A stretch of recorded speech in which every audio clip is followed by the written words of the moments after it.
কৰ্মৰ সন্ধানত বহিৰাজ্যলৈ যোৱা গহপুৰৰ চট্ৰং লালপানীৰ এজন যুৱক 10 দিন ধৰি নিৰুদ্দেশ হোৱা যুৱকজন গহপুৰৰ চট্ৰং লালপানী গাঁৱৰ নিৰণ গোৱালা 19 জানুৱাৰীৰ দিনা কৰ্মৰ সন্ধানত বেংগালুৰুৰ এটি কোম্পানীত কাম কৰিবৰ বাবে ঘৰৰ পৰা ওলাই যায় নিৰণে 22 জানুৱাৰীৰ দিনা অন্ধ্ৰপ্ৰদেশৰ বিজয়ৱাড়া ৰেল ষ্টেচনত ভাত খাবলৈ বুলি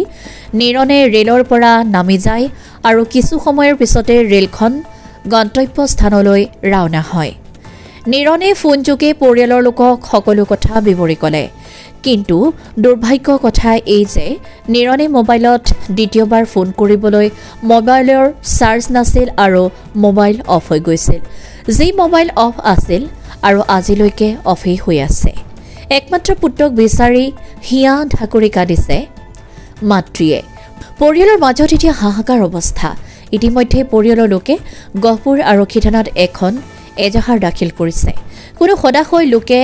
নিৰণ গোৱালাৰ সম্ভেদ পায় তেন্তে 6900168764 8438572445 নম্বৰত যোগাযোগ কৰিবৰ বাবে পৰিয়ালৰ লোকে আহ্বান জনাইছে ল'ৰাটো নিৰণ গোৱালা সি বেংগলোৰলৈ গৈছিলে কোম্পানী কামলৈ তাৰপিছত আপোনাৰ কি ট্ৰেইনৰ পৰা নামি দিলে ভাত খাম বুলি নামি পাই লগৰকেইটাই কৈছিলে তাক নানামিবি বুলি সি নামি পাই ভাত খাবলৈ যাওঁতে ট্ৰেইনখন গুচি গ'ল কোন জেগাত নামিছিল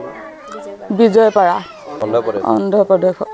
তাৰপিছত ফোনটো মাৰি আছোঁ ইমানেই চুইচ অফ সেই তাৰিখৰ পৰা খা খবৰে পোৱা নাই ল'ৰাটো মই একো এটাই পোৱা নাই আজিলৈকে দেখিও পোৱা নাই মাতো শুনি পোৱা নাই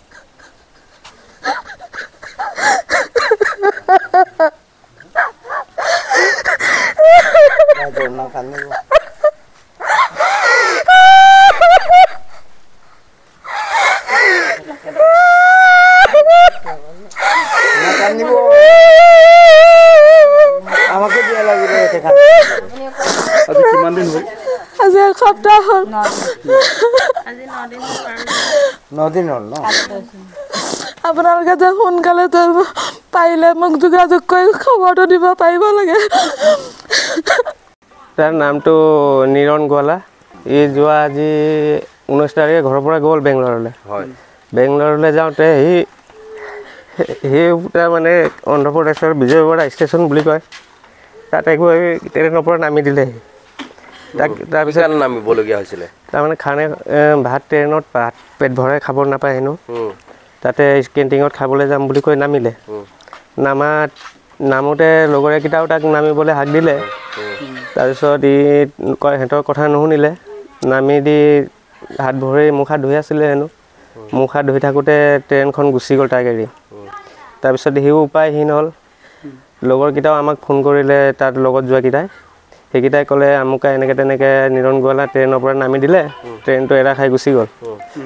তেতিয়া আমি তাক যোগাযোগ কৰিলোঁ হয় ট্ৰেইনৰ পৰা নামাটো সত্য তাৰপিছত পিছদিনাখনো আমি তাৰ লগত যোগাযোগ কৰি আছিলোঁ সেইদিনা ৰাতি